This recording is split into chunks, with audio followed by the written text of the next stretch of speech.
Hi, my name is Bob Carroll. I'm the Executive Vice President at Permanent Solutions Labor Consultants, and I'm your host for today's episode of Employee Relations Words of Wisdom. And I'm joined today by James Reid with DInsmore Shohl. How you doing, James? Hey, I'm doing fabulous. It's a pleasure to reconnect. I think it's about our 8-year anniversary since we first had lunch together. It's been a while, hasn't it? Yeah.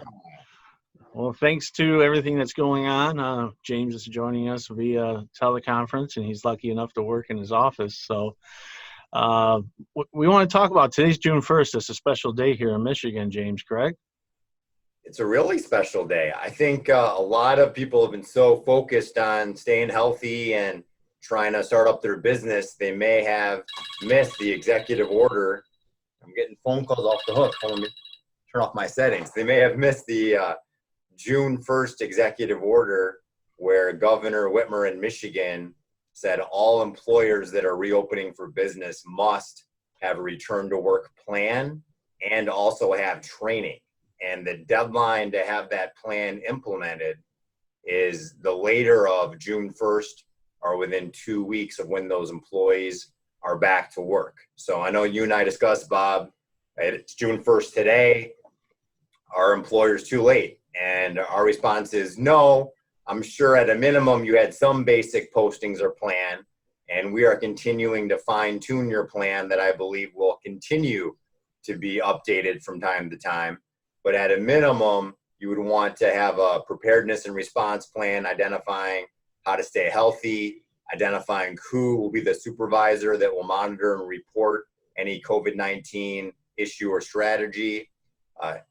And at a minimum, provide training that identifies workplace infection control practices, proper use of personal protective equipment, steps to notify the business or operation of any symptoms, and how to report unsafe working conditions, which will lead to our later talk of more union activity.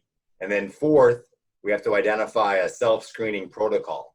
So when I signed up to work today on my laptop, I had to certify that I was symptom-free before I was able to access the premises or use the office equipment. In addition, we have to maintain 6 feet of social distancing, provide non-medical grade face coverings, and then require face coverings to be worn. So the biggest issue is what I call the bathroom issue, where if you're walking to the bathroom, even though you're not aware of coming within 6 feet of anybody, the chances are either in the restroom or in the hallway, you're going to cross somebody. So you should wear your protective covering. Then we're going to talk about increased facility cleaning and how to stay disinfecting the premises and how to make these supplies available to the employee. And you have to do certain things within 24 hours of any issue, like notify the local public health department and notify any coworkers, contractors, or suppliers that may have come into contact with anybody with a confirmed case of COVID-19. And there's other executive orders. I believe Governor Whitmer had us over 100 executive orders. And there's another one that prohibits any type of discharging, discipline, or retaliation for someone who stays home or leaves work when they're particularly concerned of being at risk with COVID-19. So business travels more, remote work, and there'll be a lot of more developments in this. The biggest development is I'm seeing nearly weekly, each industry has to tailor their own policy.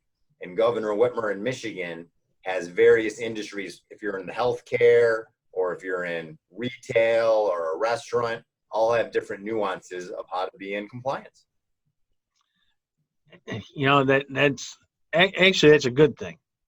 I believe that's a good thing. And I will say, like in manufacturing, for instance, I was talking to a former client, and if they used what other people are using in manufacturing typically, it would actually destroy the equipment they use. So they have to know their different options. They have to know what's best for them. And they hopefully have learned that. I mean, this has been out in the public for a while now. They had time to prepare, hopefully know what will work for their particular industries.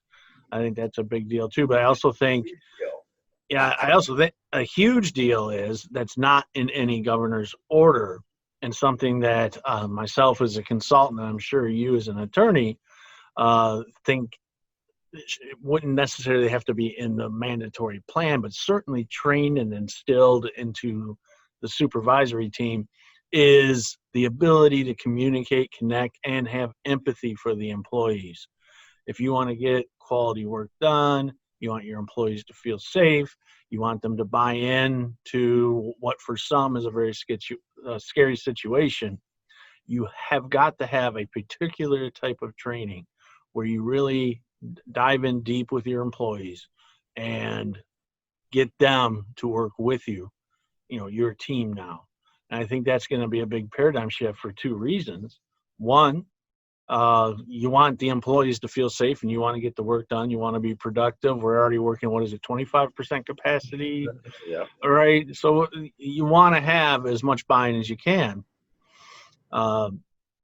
And again, we'll digress back because that relates to what you said earlier about what we see as a wave of union activity. But this channel goes out nationally, and we talked also about Michigan being much different than other states, but you had mentioned to me that all 50 states have to have a plan in place, right? That's right. So, I'm fortunate to be at DInsmore Shohl, which is the national platform. So we're doing 50 state surveys daily and updating them to see all the nuances to be compliant in all 50 states. And, there is a common theme of minimum requirements, but I really appreciate what you said, that companies should not just be trying to do the bare minimum.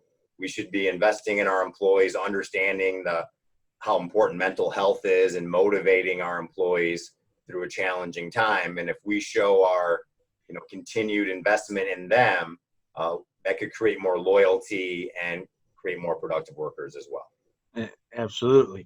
And that segues into what we were talking about earlier with the unions.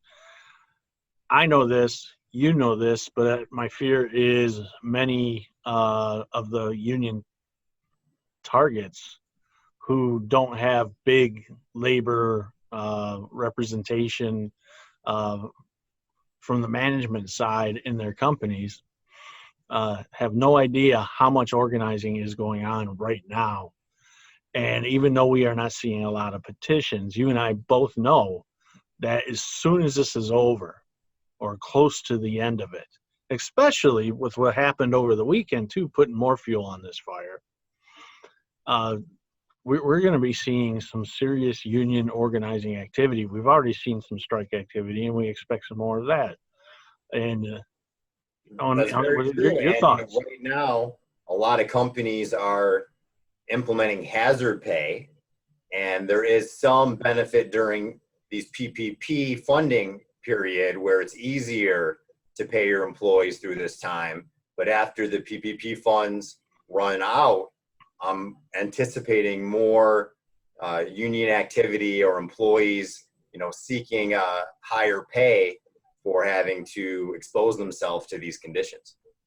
Yeah, and that's one thing we notice in union campaigns. In fact, when us as consultants, there's very limited things that we can do, as you know, is implementing new procedures or new incentives for employees if they're in the middle of a union campaign.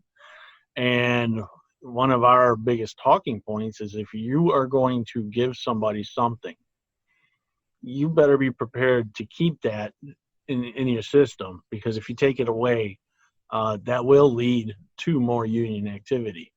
Even if it's something as simple as popsicles on a hot day, or an incentive pay to pick up overtime. That's great, but when you take it away, that causes a lot of problems because people become accustomed to it, and frankly, they start budgeting their home life on that extra incentive, not the popsicle, but the pay. Oh, no doubt. I think taking something away, especially when there's already challenging times, is not going to create goodwill for many employees, particularly when on unemployment, some employees are making more money on unemployment than they are for the employees that are showing up to work right now. Well, I'm going to throw a curveball at you, and I know I want to keep this short. What's in the works legally to stop that from happening?